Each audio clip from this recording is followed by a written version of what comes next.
Okay, here on the Rich Van Tassel channel, giving you a breakdown of last night's Monday Night Football game. The Chicago Bears defeated the San Diego Chargers 22-19.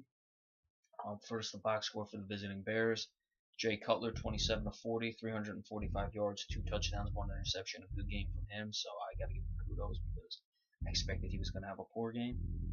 Jeremy Langford was the top rusher, 18 carries for 72 yards. That's 40 yards per carry. Kadeem Carey was also exactly 4 yards per carry with 7 for 28. Altogether 29 for 109, which is 3.8 yards per carry, and the 1 touchdown, which belonged to Jeremy Langford. Alshon Jeffrey, a big day in the receiving game, 10 receptions for 151 yards. He's looking to fill the void of Brandon Marshall. Jeremy Langford out of the backfield, 3 for 70. Martellus Bennett, 8 for 57 and a touchdown.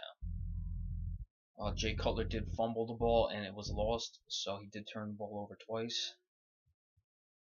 2 sacks for Chicago, no interceptions, nothing of note in the return game. For San Diego, Phillip Rivers did throw the ball a lot again, 26 of 42, 280 yards, 1 touchdown. Danny Woodhead was the top rusher, 6 rushes for 33 yards, 5.5 yards per carry. Melvin Gordon, 11 for 31. Altogether 19 carries for 77 yards, which is 4.1 yards per carry.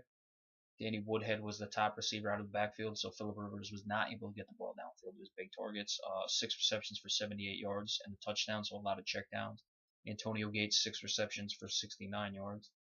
Steve Johnson, 7 for 68. It doesn't look like Ladarius Green played. He may have, and he just didn't catch any passes. Dontrell Inman fumbled once and was lost, and Eric Weddle recovered Jay Cutler's fumble. They only had 1 sack. Jason Verrett had an interception return for a touchdown, and nothing of note in the return game. So Chicago now moves to 3-5. They're looking to, desperately stay in it.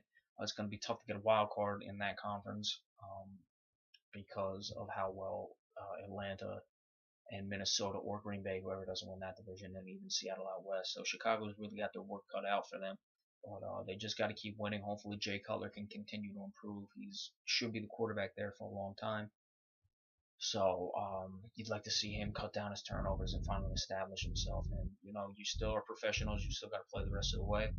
And that's what Chicago's going to look to do. Same thing applies for San Diego, who now drops to 2-7, really having a down year. Some tough losses early on in the year are really hurting them big time now. They need to, try to establish Melvin Gordon because of how much Phillip Rivers is throwing the ball. 1, you don't want to keep having him drop back that many times, especially in the lost year. And 2, Melvin Gordon was a top pick. He was the top running back pick in the draft. He was also San Diego's top overall pick. So you're going to want to get him going, and he hasn't done much of note this year. So that'll be important the rest of the way, and I look for San Diego to do that. So that's it for the Monday Night Football game from last night. Just a few minutes, we will be giving you the weekly NBA report, so please stay tuned for that. Thank you.